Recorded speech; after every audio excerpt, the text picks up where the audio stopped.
1000 jours, c'est la durée pendant laquelle Israël est en guerre depuis les horreurs du 7 octobre, et la bataille pour empêcher un autre 7 octobre est loin d'être terminée. D'importantes opérations israéliennes se poursuivent cette semaine, notamment la destruction d'un tunnel massif du Hezbollah dans le sud du Liban et des opérations coup de poing à travers le pays. Et parallèlement au combat, des rapports font état d'une demande extraordinaire de la part des chrétiens du sud du Liban. Jérusalem Minute commence maintenant.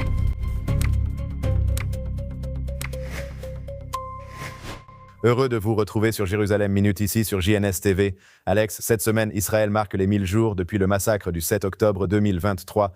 Des cérémonies commémoratives ont lieu dans tout le pays. C'est aussi un moment pour réfléchir à la manière dont nous en sommes arrivés au point où Israël a été violemment attaqué par le Hamas en ce jour maudit. Eh bien, tout d'abord, c'est un peu étrange de célébrer un anniversaire au bout de 1000 jours, n'est-ce pas? D'habitude, on célèbre un anniversaire chaque année. 1000 jours, je ne comprends pas exactement pourquoi on l'a marqué, mais je trouve intéressant qu'ici, on soit presque à 3 ans. Cela fait 2 ans et 8 mois. Et je dirais qu'aucun des fronts de la guerre n'est réglé, et on en parlera plus tard dans l'émission, mais il y a une situation à Gaza avec le Hamas où il y a un statu quo, mais il n'y a pas de véritable résolution sur ce front. C'est la même chose au Liban. Ils parlent d'un possible accord de normalisation entre Israël et le Liban. Et évidemment, la situation avec l'Iran n'est pas résolue et vous êtes toujours en train de négocier pour l'ouverture du détroit d'Ormuz et un accord nucléaire d'une certaine sorte. Et simplement le sentiment que la guerre continue de progresser, même si c'est à un rythme lent. Maintenant, c'est certain qu'au début, nous comptions les jours.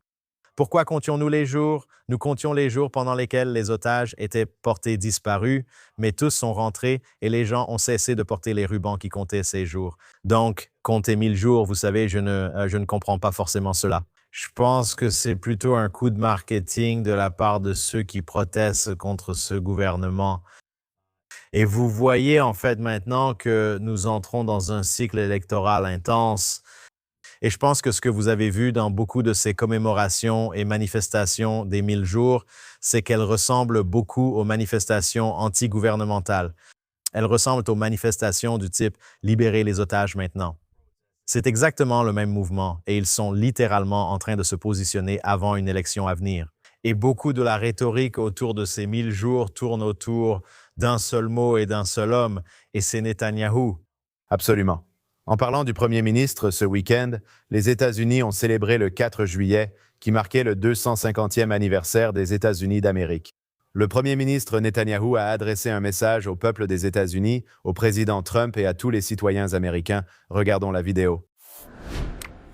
Mes chers amis, le président Trump et le peuple américain, aujourd'hui, les États-Unis célèbrent 250 ans d'indépendance, 250 ans de liberté, 250 ans de défense de la liberté. L'Amérique a été la plus grande force au service de la liberté que le monde moderne ait connue.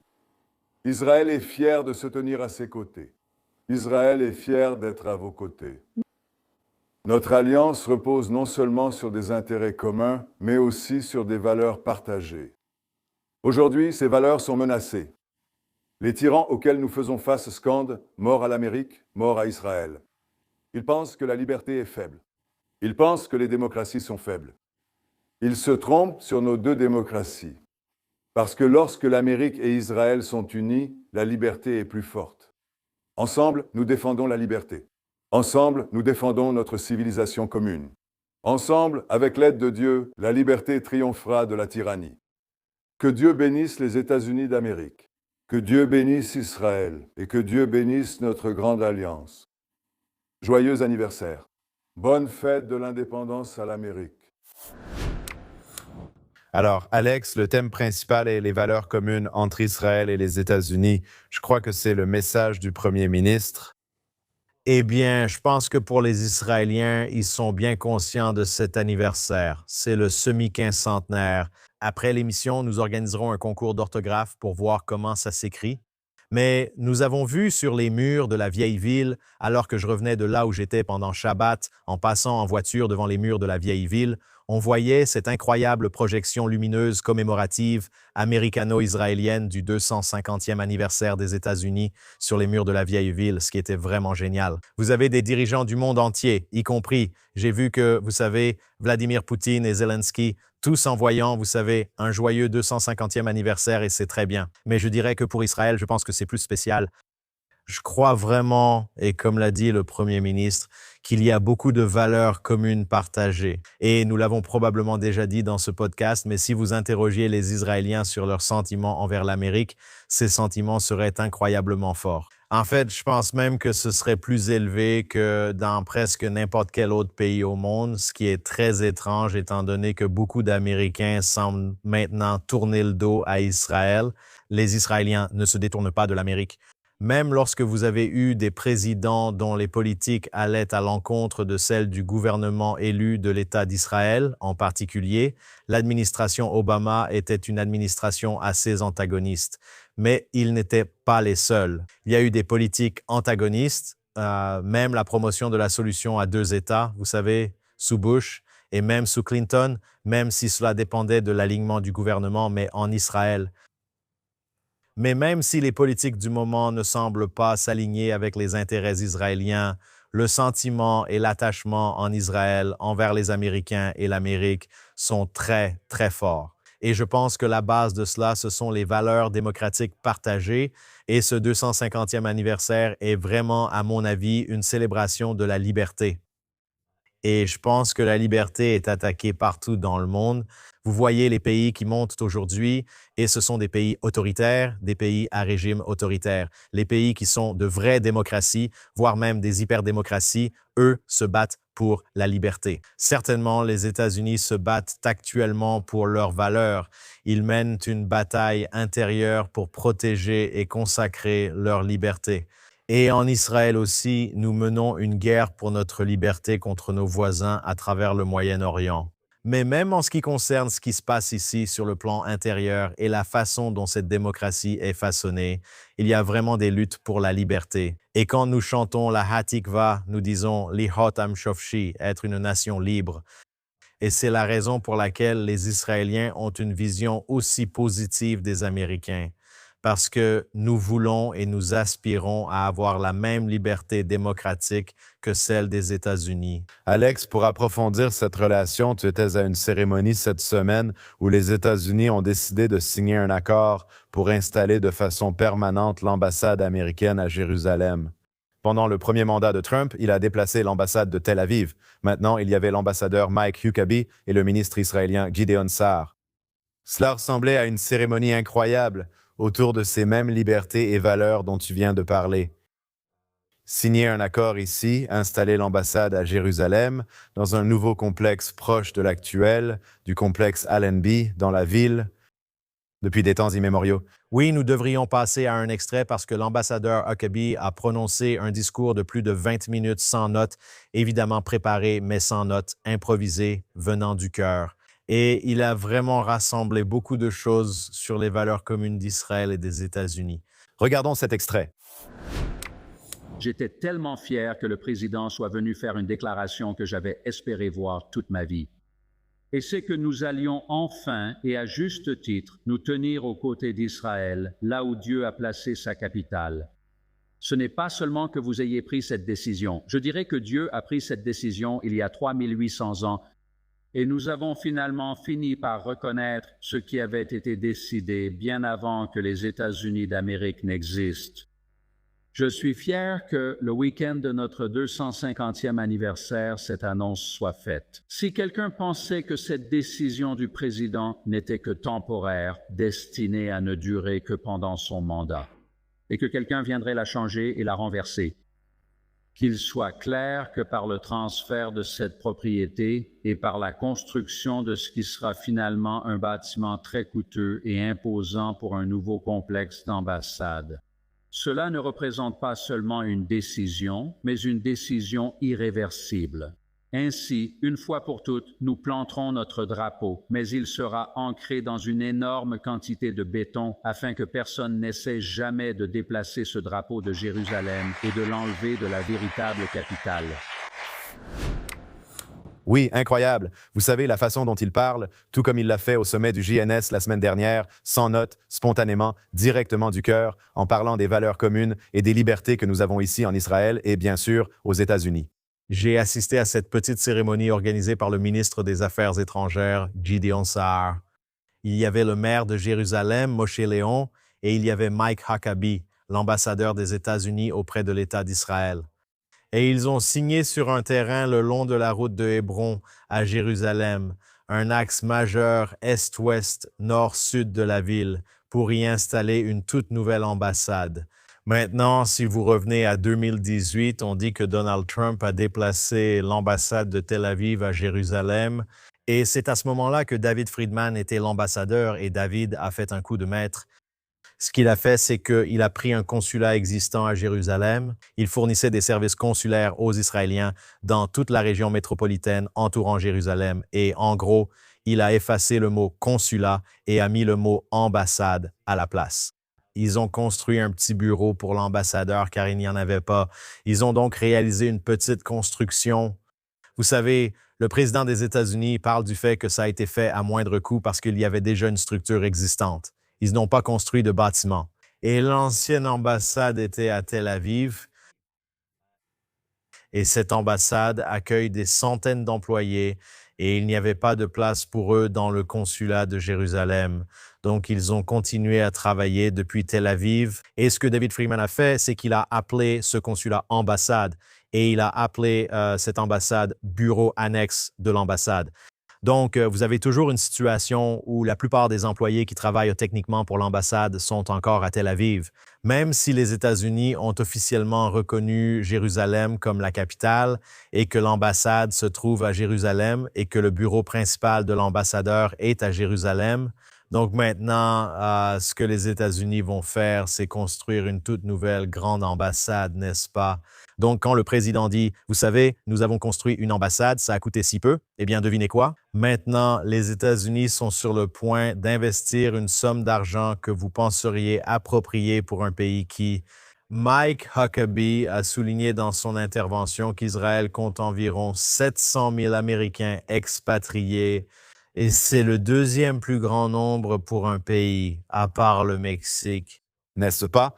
Alors, si tu penses à ce petit Israël, il y a plus d'Américains qui vivent en Israël que dans n'importe quel autre pays du monde, à part le Mexique, n'est-ce pas? C'est un exploit incroyable.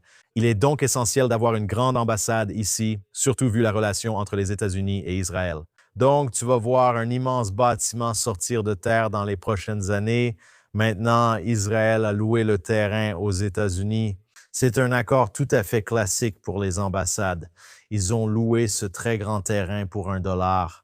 Et Mike Huckabee a en fait sorti un billet d'$1 de sa poche et l'a remis lors de la cérémonie de signature au ministre des Affaires étrangères, Gideon Sa'ar, qui a précisé au contrôleur général que cet argent allait dans les caisses de l'État et non dans sa poche. C'était juste pour éviter que quelqu'un pense qu'il se passait quelque chose d'irrégulier. Mais j'ai trouvé que c'était extrêmement symbolique que cette cérémonie ait lieu jeudi, juste à la veille du 4 juillet. Ce n'est pas une coïncidence.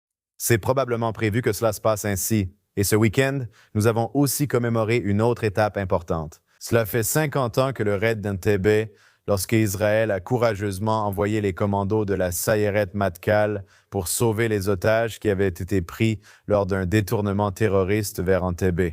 Avec la mort, bien sûr, en Ouganda, avec la mort, bien sûr, du commandant de l'opération sur place, Jonathan Netanyahu, le frère du premier ministre.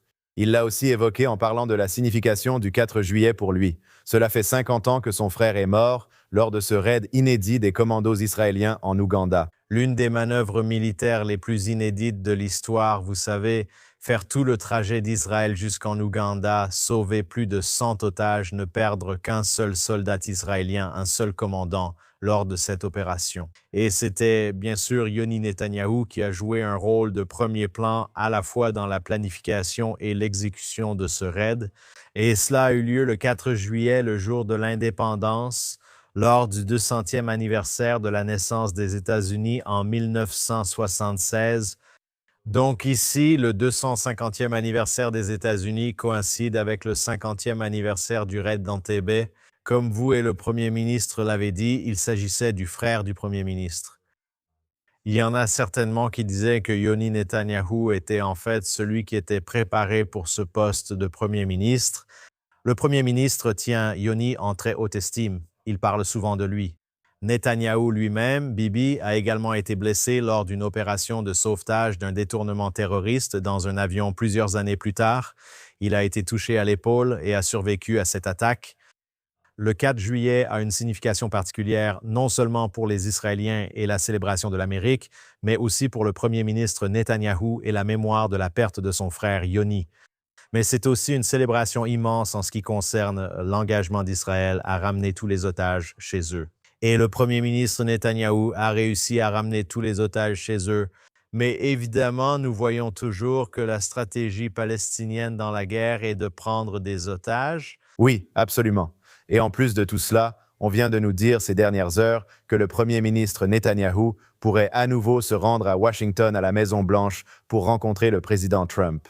Cette rencontre devrait se tenir après le sommet de l'OTAN en Turquie cette semaine. Cependant, un commentaire entendu ce matin aux infos m'a vraiment dérangé. Le président Trump a dit que lui et le Premier ministre Netanyahou s'entendent très bien, mais que Netanyahou sait qui est le patron. Je veux dire, c'est assez humiliant, je dirais même très humiliant. Et le président a déjà fait des commentaires similaires dans le passé en disant que c'est lui qui commande, vous savez, que c'est lui qui dicte la politique.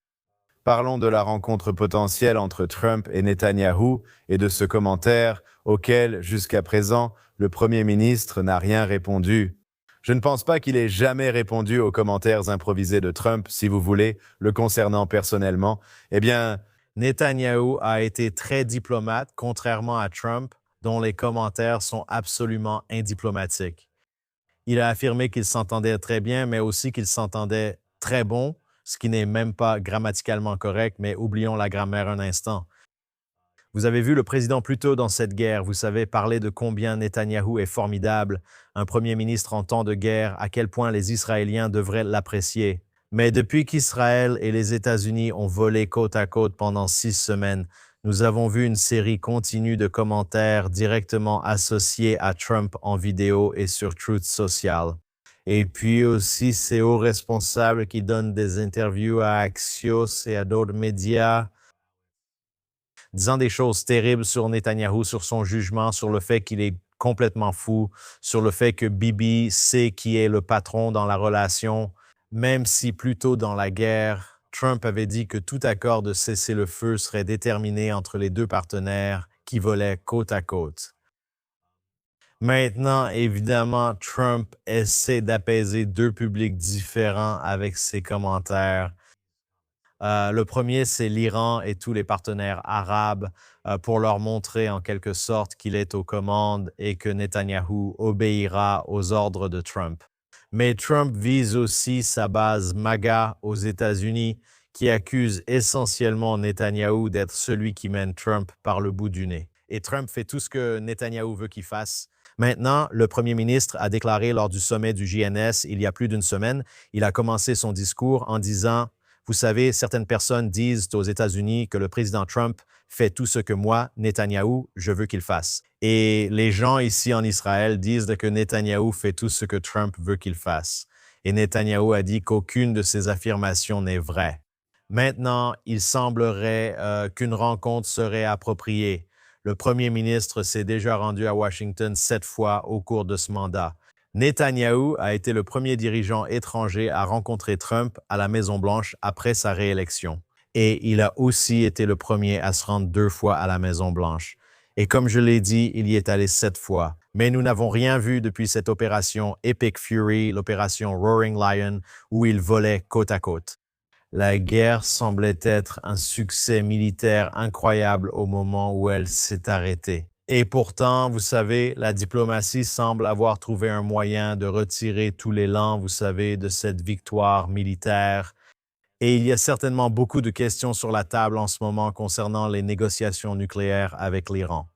En ce qui concerne les négociations qui ont commencé et qui ont abouti à une sorte d'accord dont nous avons parlé la semaine dernière avec le Liban, où le gouvernement libanais reconnaît enfin la présence de Tsahal dans le sud du Liban, afin de débarrasser ce pays du Hezbollah, ce qui constitue une première étape importante vers un accord de normalisation potentiellement plus large. Et bien sûr, la situation à Gaza, où l'on entend constamment parler du Conseil de la paix et de la volonté potentielle de commencer le processus de reconstruction, même si le Hamas refuse de se désarmer. Et vous savez, on a vu de plus en plus de discussions sur le fait que le Hamas serait peut-être prêt à céder le contrôle administratif à ce qu'ils appellent je crois que ça s'appelle le NGAT, un nouvel organe de gouvernance composé de Palestiniens pour Gaza, dont le Hamas ne ferait techniquement pas partie. Le Hamas pourrait donc se regrouper et se réorganiser comme entité militaire. Selon certains reportages, le Hamas aurait proposé de remettre certaines armes lourdes et de révéler certains emplacements de tunnels à Israël ou au Conseil de la paix afin qu'Israël ou qu'un organisme international puisse les retirer et s'occuper de ces choses-là. Mais il n'y a aucune méthode de vérification ici. Il n'y a aucun moyen de déterminer, d'accord, le Hamas a remis, vous savez, X lance-roquettes, d'accord, nous avons déposé les armes. Très bien, ils refusent d'abandonner leurs mitrailleuses, leur outil pour terroriser la population. Ils pourraient dire « voici 50 entrées de tunnels non détruites ». Il pourrait y avoir 150 entrées de tunnels. Et peut-être que le Hamas dira « d'accord, on vous donne ces 50-là ». Et ensuite, on dira qu'on a déposé les armes. Donc, il y a beaucoup de choses à discuter. Et certainement, comme vous l'avez mentionné, je pense que le premier ministre veut désespérément se tenir et être photographié aux côtés du président des États-Unis pour que les nations du monde voient que ces deux dirigeants se tiennent effectivement côte à côte et qu'ils travaillent ensemble. Et je me souviens d'avoir pris l'avion pour la Maison-Blanche lorsque Netanyahou s'est adressé au Congrès en 2024. Je crois que c'était en juillet 2024 et il s'est adressé au Congrès. Il a eu des réunions avec, à l'époque, le président Biden et la vice-présidente Harris, qui était la candidate démocrate à la présidence à ce moment-là. Après la réunion avec Harris, le premier ministre a quitté la Maison-Blanche escorté. Ensuite, Kamala Harris, fait rare pour ce type de réunion, a tenu seule une conférence de presse, ce qui est inhabituel. Soit il n'y a pas de conférence de presse, soit une bilatérale. Ici, il n'y a pas eu de conférence de presse bilatérale, seulement une conférence de presse unilatérale de Kamala Harris. Et immédiatement, le premier ministre Netanyahou et son équipe ont convoqué un point presse. Et la principale leçon qui est ressortie de ce point presse, c'est que le principal message était qu'il peut y avoir des désaccords à huis clos, mais en dehors de ces portes closes, lorsqu'on s'adresse au public, il ne faut montrer aucune divergence entre Israël et les États-Unis, car montrer la moindre divergence crée beaucoup plus de danger pour Israël. Vous pouvez avoir tous les désaccords que vous voulez, il y en a toujours eu à huis clos. Ce que fait le président Trump, c'est indiquer une divergence significative. Je sais que c'est quelque chose que le premier ministre Netanyahou aimerait essayer de réduire, et c'est pourquoi il a demandé une rencontre à Washington.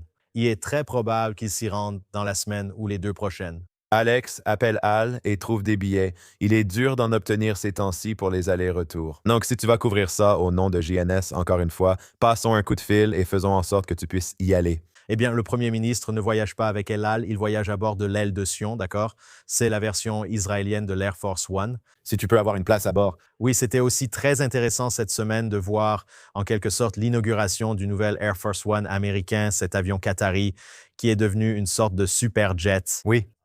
Et vous savez, Israël a aussi un avion relativement nouveau pour Israël, sauf que ce n'est pas un nouvel avion, c'est un vieil avion. En fait, c'est un avion assez vieux. Je pense qu'il a environ 30 à 40 ans. Il remonte à l'époque d'Entebbe. Et c'était un avion remis à neuf. Donc, tu sais, la plupart des sièges de cet avion, plus de 100 sièges dans cet avion, je pense qu'il y a peut-être 80 à 100 sièges qui sont en classe économique. Tu sais, certaines pièces peuvent être cassées. Tout a été retapissé. Il y a une belle coque brillante dessus, mais c'est un vieil avion. Donc, voir le président des États-Unis dire « Hey, il nous faut un nouvel avion. Notre avion a genre 30, 40 ans. » Israël vient tout juste d'inaugurer pour la première fois pendant ce mandat, tu sais, un nouvel avion, le tout premier pour le premier ministre et le président de l'État d'Israël. Et ils ont acheté un vieil avion qu'ils ont rénové. Donc, il y a de grandes différences entre Israël et les États-Unis. Absolument. JNS vous tiendra informé de cette rencontre lorsqu'elle aura lieu. En même temps, le Premier ministre Netanyahou est passé cette semaine sur Channel 14 dans la très populaire émission Patriots avec Inoon Magal pour parler des campagnes militaires d'Israël sur tous les fronts. Regardons cette vidéo. Voulez-vous arrêter l'aide américaine? Oui. Quand cela va-t-il finir? Je sais. Écoute, je veux étaler ça sur 10 ans. Je suis reconnaissant pour le soutien reçu, que vous appréciez aussi. Ce n'est plus une petite économie, sans être gigantesque, mais déjà une économie de taille moyenne. Nous pouvons financer nous-mêmes cette fraction de pourcent de notre PIB que nous recevons des États-Unis. Quand ce processus va-t-il commencer? Je veux que ça commence cette année. Cette année? Cette année? D'accord. Donc en gros, le Premier ministre dit qu'Israël doit être prêt militairement, économiquement et indépendant des États-Unis. Et le Premier ministre, nous en avons parlé dans cette émission, il l'a dit à plusieurs reprises qu'une des principales leçons du 7 octobre est qu'Israël doit être capable de soutenir de manière indépendante ce type d'attaque majeure dans les années à venir. Le Premier ministre dit qu'il veut couper les liens en ce qui concerne le financement, l'aide financière des États-Unis. En même temps, le Premier ministre Netanyahou parle des prochaines élections en disant qu'il veut un large gouvernement d'unité nationale s'il est élu Premier ministre. Cela devrait avoir lieu en octobre, voire plus tôt. D'accord. Donc, tout d'abord, Netanyahou passe sur la chaîne 14 parce que nous sommes en période électorale. D'accord. Vous savez, Magal est un journaliste connu pour avoir des liens très étroits, relativement étroits avec Netanyahou. C'est certainement un grand admirateur de Netanyahou, contrairement aux autres chaînes, comme la chaîne 12, la chaîne 13, la chaîne 11. Ces chaînes-là, vous savez, n'ont pas du tout une haute opinion de Netanyahou. La chaîne 14, elle, soutient beaucoup le Premier ministre. C'est pour ça que le Premier ministre accepte d'aller sur la 14 et il peut ainsi s'adresser à sa base. Quand il passe sur la chaîne 14, il bat de loin tous les autres invités en termes d'audience, que ce soit sur la chaîne 14 ou sur n'importe quelle autre chaîne d'ailleurs. Donc, on voit toujours la popularité significative de Netanyahou quand on regarde les audiences, notamment lorsqu'il passe chez les Patriotes. Mais c'est intéressant de voir ce qu'il dit. Vous savez, il appelle à un large gouvernement d'unité nationale. En même temps, il dit qu'il n'abandonnera pas ses partenaires actuels de la coalition, qui incluent Itamar Ben-Gvir, Bezalel Smotrich, ainsi que les Haredim, les partis ultra-orthodoxes. Il a dit qu'il voulait avoir ces partis dans son gouvernement. Ces partis, avec le Likoud, ont formé un gouvernement de droite qui inclut toute l'aile droite du spectre politique en Israël. Comment avoir ces deux-là? D'accord, vous voulez une large union nationale et garder vos partenaires actuels? Très incohérent. Ouais. Maintenant, je pense que Netanyahou envisagerait de former un gouvernement d'union nationale, mais cela devrait se faire au détriment d'Itamar Ben-Gvir, qui d'ailleurs risque de très bien s'en sortir lors de cette élection. Il est crédité de 9-10 sièges à lui tout seul dans les sondages, ce qui représente une augmentation significative par rapport à la dernière élection, ce qui montre bien que, vous savez, ce type n'est pas isolé. Il représente en fait les opinions d'une part significative de la population. Je pense qu'une grande partie du pays aimerait voir un gouvernement d'unité nationale. Et ce qu'ils aimeraient voir exclu du gouvernement d'unité nationale serait probablement Ben-Gvir à droite, les groupes ultra-orthodoxes, c'est-à-dire la droite religieuse, pas exactement la droite politique. Mais appelons-les les religieux, mais aussi les partis arabes avec lesquels la gauche serait prête à s'asseoir. Ils ont montré qu'ils étaient prêts à s'asseoir avec eux pour former une coalition anti-Netanyahou, et aussi l'extrême gauche du spectre politique israélien, les démocrates, comme on les appelle, le Parti des démocrates israéliens, qui est en fait le nouveau Meretz. Bien sûr. C'est un amalgame de Meretz et du Parti travailliste, vous savez, l'extrême gauche. Donc, je pense que beaucoup d'Israéliens aimeraient voir un gouvernement composé des partis sionistes qui sont plutôt au centre, allant du centre-gauche au centre-droit, et former ce gouvernement très large. On pourrait l'avoir, mais le problème, c'est que les partis, surtout à gauche, sont fondamentalement anti-Netanyahou. Et vous savez, je ne vois aucun de ces partis non plus s'asseoir avec Netanyahou et certainement pas avec Ben-Gvir ou les partis Haredim. Alors, quand pourrait-il s'asseoir avec Netanyahou? Il n'y a qu'une seule condition dans laquelle il pourrait réellement s'asseoir avec Netanyahou, et c'est si Netanyahou et la coalition actuelle franchissent effectivement le seuil électoral pour pouvoir former un autre gouvernement de droite. Si Netanyahou a le poids nécessaire pour se tourner vers ses partenaires actuels et dire Et on va simplement recommencer. On va former à nouveau le même gouvernement. Alors, vous pourriez voir certains de ces partis de centre-gauche qui reconnaissent qu'ils vont simplement rester à l'écart 4 ans de plus, essayant de faire monter les enchères, puis parler du bien de la nation et de l'importance de l'unité.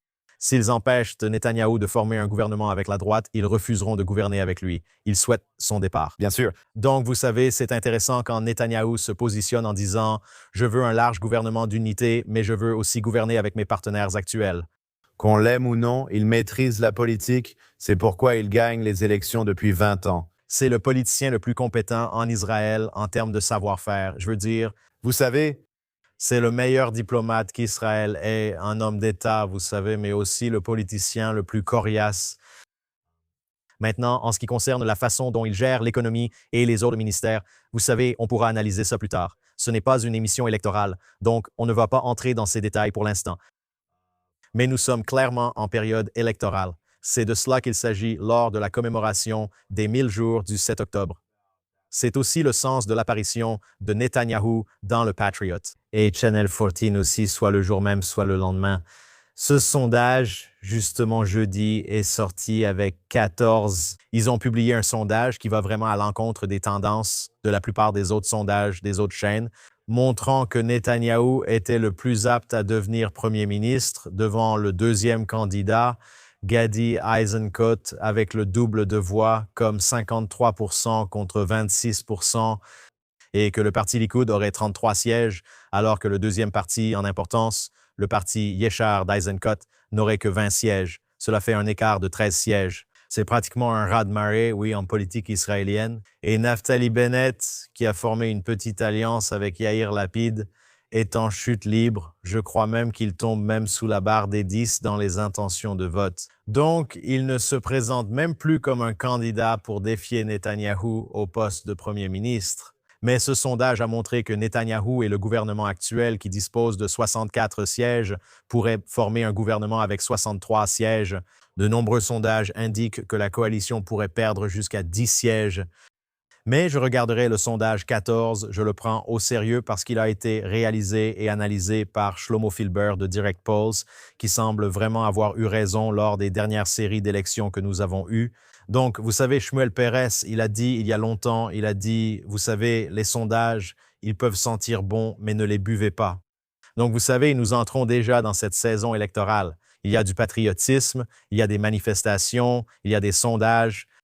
Nous nous préparons pour une élection qui aura probablement lieu à la fin du mois d'octobre. bien sûr, Alex, c'est fou. 30 minutes déjà et nous avons à peine évoqué l'Iran.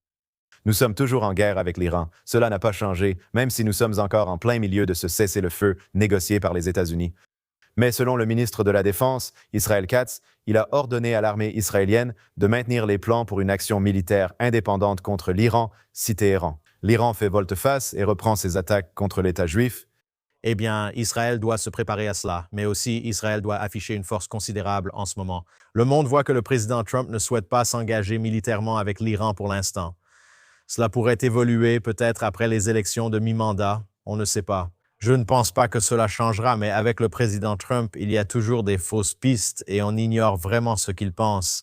Peut-être que cette rencontre entre Netanyahou et Trump pourra clarifier entre eux ce qu'ils envisagent réellement pour l'avenir.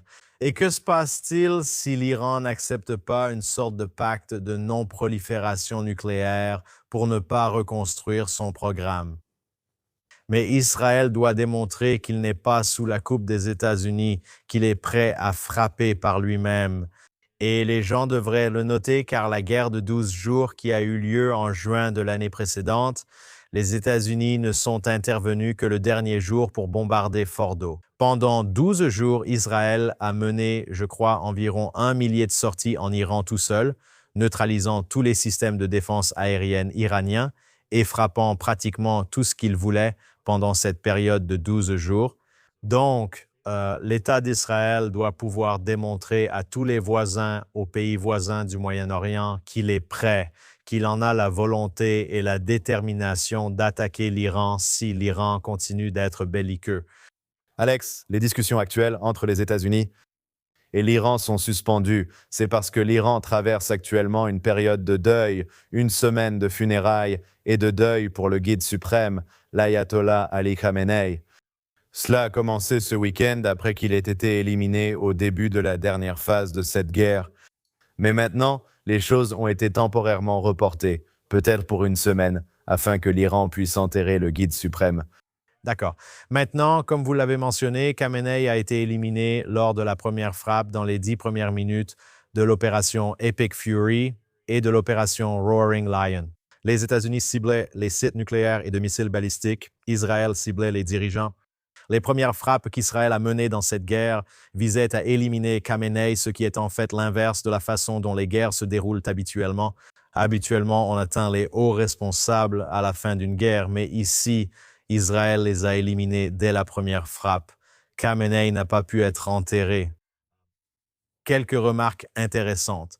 D'abord, ceux présents à ces funérailles savent désormais qui sont leurs ennemis. Une personne qui ne sera pas là, Moshe Tabash Khamenei, le fils de Khamenei, et je pense qu'il y a encore des questions sur l'endroit où il se trouve, s'il est en vie, s'il est complètement défiguré, vous savez, s'il a perdu une jambe, s'il a été frappé au visage, s'il a un pouls, vous savez, on ne sait pas. Ils disent que pour des raisons de sécurité, ils ne l'amènent pas, mais personne ne l'a vu. Donc, il ne sera pas là. Et puis, je pense combien de temps ça dure? C'est une semaine. Un enterrement qui dure une semaine? Oui. C'est ça. La période de deuil va être tout un spectacle. Donc, je pense qu'on doit voir ce qui va en sortir, à quoi ressemblera l'Iran, comment le monde parlera de l'Iran. Après ces funérailles, comment le monde parlera de Khamenei, s'il parle de lui comme d'un terroriste, le principal soutien étatique du terrorisme dans le monde. Je veux dire, c'est un maître terroriste. C'est Oussama Ben Laden sous stéroïdes. Vous savez, rien que le Hezbollah, c'est l'Iran. L'Iran, le Hamas, ils étaient sous la coupe de l'Iran, les Houthis, sous la coupe de l'Iran, sous la coupe de Khamenei en particulier. Alors voyons si le monde parle de Khamenei comme d'un grand homme d'État et d'un révolutionnaire, ou s'il parle de lui comme d'un terroriste. Et nous devons aussi voir, vous savez, comment l'Amérique, comment Israël seront perçus à la fin de ces funérailles. Tournons maintenant notre attention, Alex, vers le Hezbollah au nord et le Liban. La semaine dernière, nous avons évoqué l'accord cadre négocié par les États-Unis entre Israël et le Liban, sans inclure le Hezbollah. Et Israël maintient toujours son droit de tenter d'affaiblir, d'éliminer l'organisation terroriste Hezbollah là-bas, dans le sud du Liban. Hero, il y avait un immense complexe souterrain, en gros, que le Hezbollah gérait près de la frontière avec des armes, des lance-roquettes et tout le reste. Israël a détruit tout le réseau, ce sont des centaines de mètres de tunnels qu'Israël a éliminés. Vous avez vu les images, peut-être qu'on peut les montrer ici pour que le monde voit à quel point ce réseau souterrain était vaste, que le Hezbollah exploitait, planifiait potentiellement, qui sait, un autre 7 octobre peut-être qu'il voulait traverser en Israël. Donc, nous avons eu ces images cette semaine. Oui. Il y a 2-3 choses à dire là-dessus. Premièrement, vous savez, on voit tout de suite la contradiction. Israël construit des abris souterrains pour protéger les civils. Vous savez, ils font fonctionner des hôpitaux sous terre afin de pouvoir continuer à pratiquer des opérations et des procédures vitales sous terre lorsque des roquettes tombent. Au Liban, à Gaza, ils construisent des installations souterraines pour protéger les terroristes. D'accord. Et ils prennent des milliards de dollars qui auraient pu servir à construire des hôpitaux et des écoles en surface et ils les utilisent pour construire ces abris pour terroristes et ces centres de commandement pour terroristes sous terre. Vous savez, Israël a détruit ce vaste réseau de tunnels. Et c'est une attaque qui, si elle avait été menée une semaine plus tôt ou 2 semaines plus tôt, aurait potentiellement suscité beaucoup de réactions négatives de la part du président des États-Unis, Donald Trump, qui disait à Israël, vous savez, et à Netanyahou, pourquoi devez-vous démolir un bâtiment à chaque fois? Vos frappes sont trop importantes. Mais ici, il est évident que puisque cela a eu lieu environ 10 jours après beaucoup de ces commentaires, cela a été fait en pleine coordination avec les États-Unis. Ils savaient qu'Israël allait le faire. Évidemment, Israël leur avait fourni suffisamment d'informations sur ce réseau de tunnels. Et on pouvait voir dans les explosions que, vous savez, ils plaçaient les bombes à un endroit et ça explosait dans tous ces autres endroits. Donc, les États-Unis donnent toujours à Israël, vous savez, le feu vert pour aller éliminer ces cibles terroristes. Donc, vous savez, Israël montre qu'il va agir selon ses propres intérêts même sous une forte pression diplomatique internationale. Depuis le début de la guerre, Alex, des groupes anti-Israël, tentent de semer la discorde entre juifs et chrétiens, accusant Israël de divers actes contre les chrétiens dans le pays et au Liban. Pourtant, ici, vous avez un groupe de dirigeants chrétiens du sud du Liban qui demandent que leur village soit annexé à l'État d'Israël. Ils ne veulent pas vivre sous l'autorité du Liban. Ils ne veulent rien avoir à faire avec le Hezbollah. Ils préféreraient être annexés par l'État juif. C'est remarquable. Eh bien, parce qu'ils comprennent que les chrétiens ont la liberté de culte en Israël, qu'Israël protège les minorités. Vous savez, toutes les choses dont Israël est accusé par l'Occident de ne pas faire, et vous savez, Tucker Carlson, vous essayez de faire croire qu'Israël étouffe le christianisme dans son pays. Les chrétiens prospèrent en Israël. Vous savez, ce week-end, j'étais justement avec un groupe de chrétiens américains dans les collines de Samarie. Mais les chrétiens en Israël peuvent pratiquer leur culte. Si vous survoliez Israël sans indication ni contexte géopolitique, vous vous demanderiez quelle est la religion de ce pays? Si vous voyez les immenses églises qui existent, dont beaucoup ont des centaines d'années, vous diriez que c'est probablement un pays chrétien. Israël protège tous ces lieux. Et Israël est venu en aide aux chrétiens au Liban, mais pas seulement au Liban, il protège aussi les minorités en Syrie.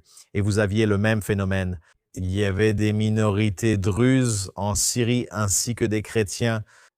Ils disaient la même chose, qu'ils voulaient qu'Israël annexe des parties de la Syrie et les place sous sa souveraineté, afin qu'Israël puisse les protéger des musulmans chiites au Liban, des musulmans sunnites dirigés par Al-Shara en Syrie. C'est quelque chose d'incroyable à voir. Maintenant, Israël ne va pas le faire.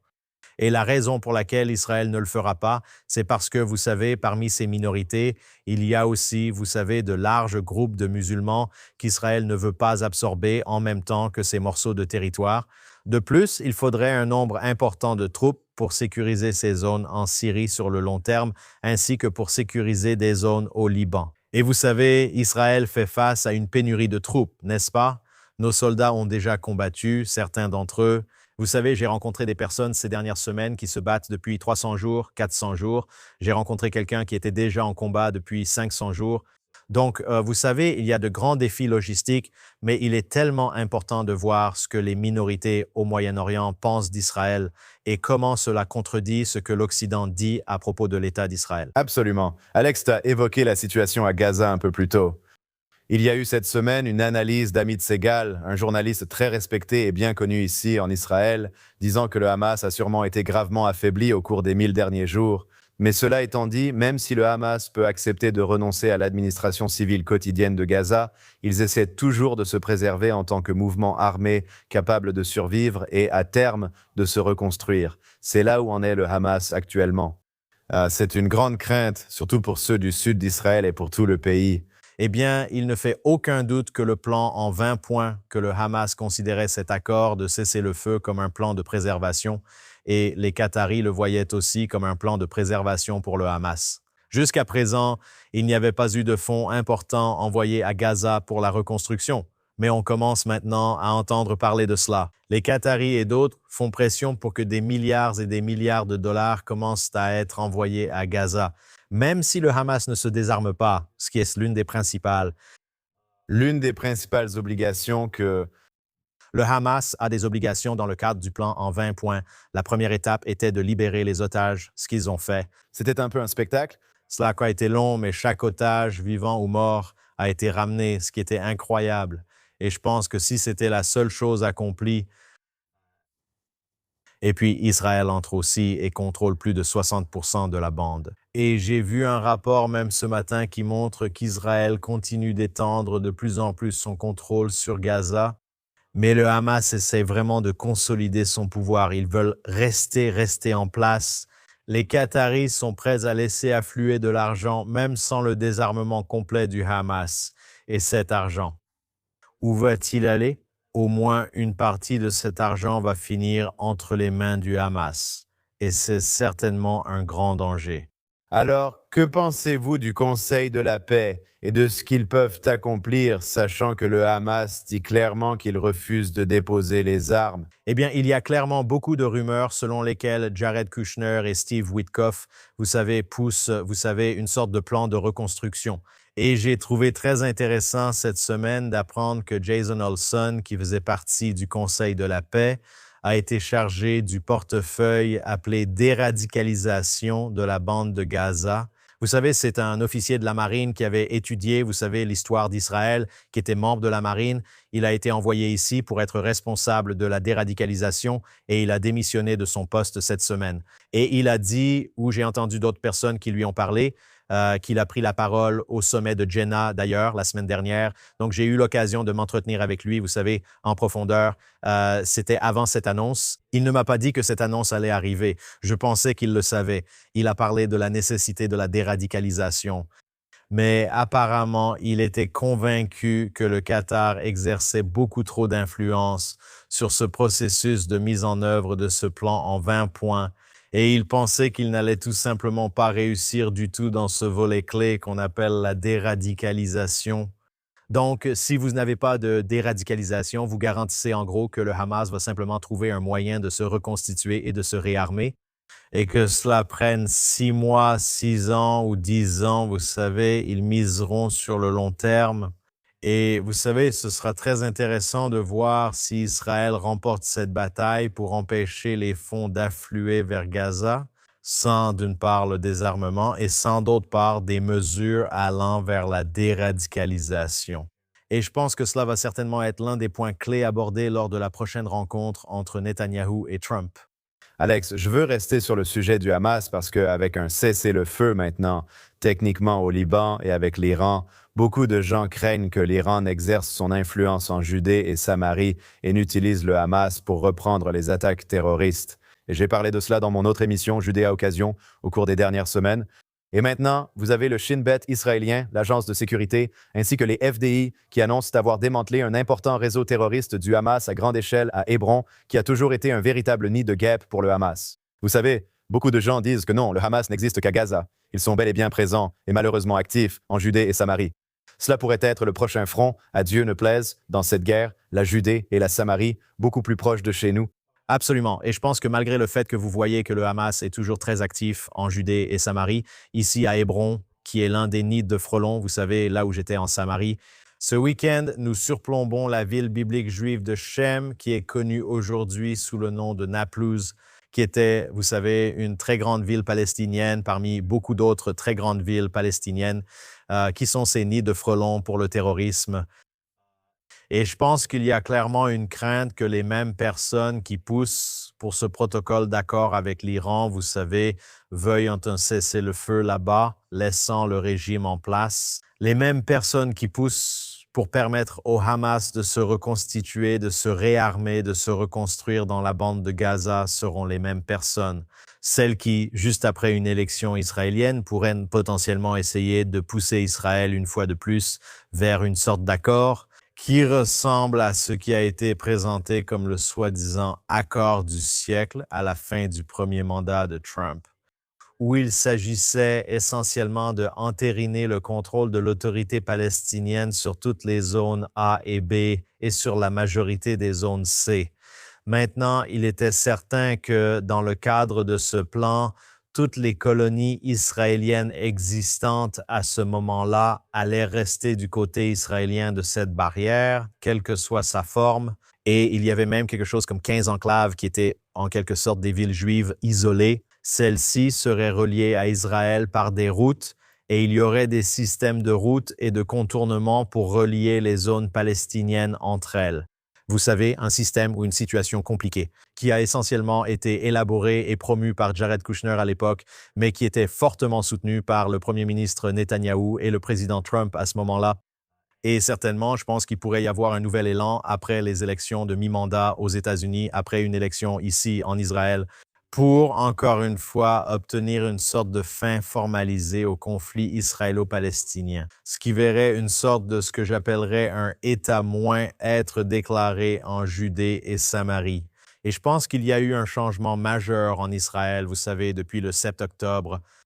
Avant le 7 octobre, beaucoup d'Israéliens auraient soutenu un tel plan. Même, comme je l'ai dit, Netanyahou à l'époque soutenait ce plan. À ce stade, après le 7 octobre, je ne pense même pas qu'il y ait une poignée d'Israéliens qui croient encore à cela. arriver à une sorte de situation d'État où Israël perdrait sa pleine souveraineté sur ses zones A et B et la majeure partie de C pourrait éventuellement rapprocher Israël de la paix. Les Israéliens comprennent qui contrôle ces zones. Vous savez, c'est soit d'un côté le Fatah et Mahmoud Abbas, qui, vous savez, continuent à verser des allocations aux terroristes, ce qui revient à inciter au terrorisme et à le financer. Et ils perdent les terroristes qui sont en prison, ils perdent les familles de ces personnes qui sont tuées en tentant de commettre un meurtre avec préméditation. C'est le fonds des prisonniers et des martyrs. Environ 7% du budget palestinien sert à financer ces paiements liés au terrorisme ou au Hamas. Ce sont vos choix, n'est-ce pas? Vous avez les financiers du terrorisme ou les terroristes eux-mêmes. Donc, vous savez, c'est une situation vraiment, vraiment dangereuse. Mais vous avez mentionné Hébron et je pense en fait que nous devrions mentionner ici une très bonne nouvelle. Hébron, qui est le site de la grotte des patriarches, n'est-ce pas? C'est là qu'Abraham, Isaac, Jacob, les patriarches, sont enterrés avec leurs épouses, Sarah, Rebecca et Léa. Ils sont enterrés dans cette grotte vieille de 2000 ans qui, soit dit en passant, est le plus ancien bâtiment du monde encore utilisé pour sa fonction d'origine. Ce bâtiment a été construit par le roi Hérode. C'était le même bâtisseur qui a construit le mur occidental. Vous voyez que les murs de la grotte des patriarches et le mur occidental se ressemblent beaucoup parce qu'ils ont essentiellement le même style de construction. Et c'est comme un bâtiment à double usage en ce moment. Il y a une mosquée qui se trouve dans la salle d'Isaac. Les Juifs n'entrent dans cette salle que 10 jours par an et les Juifs vont dans une cour puis dans de petites salles pour Abraham, pour Sarah, pour Jacob, pour Léa. Et cette cour qui se trouve à environ 2 ou 3 étages au-dessus du sol était une cour ouverte. Et vous savez, il pleut parfois en Israël. En été, il fait vraiment chaud. Et ils avaient une sorte de bâche sur une partie de cette cour.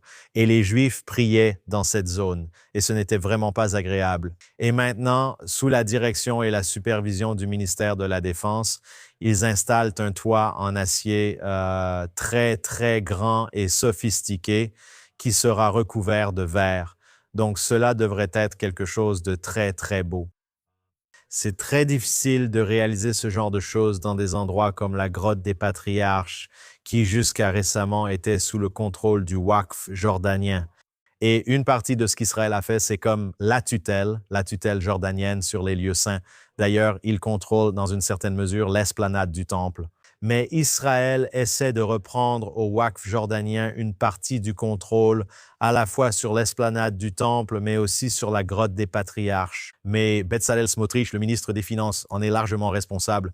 Il est aussi vice-ministre de la Défense, responsable de la récupération par Israël d'une partie du contrôle sur ce site sacré.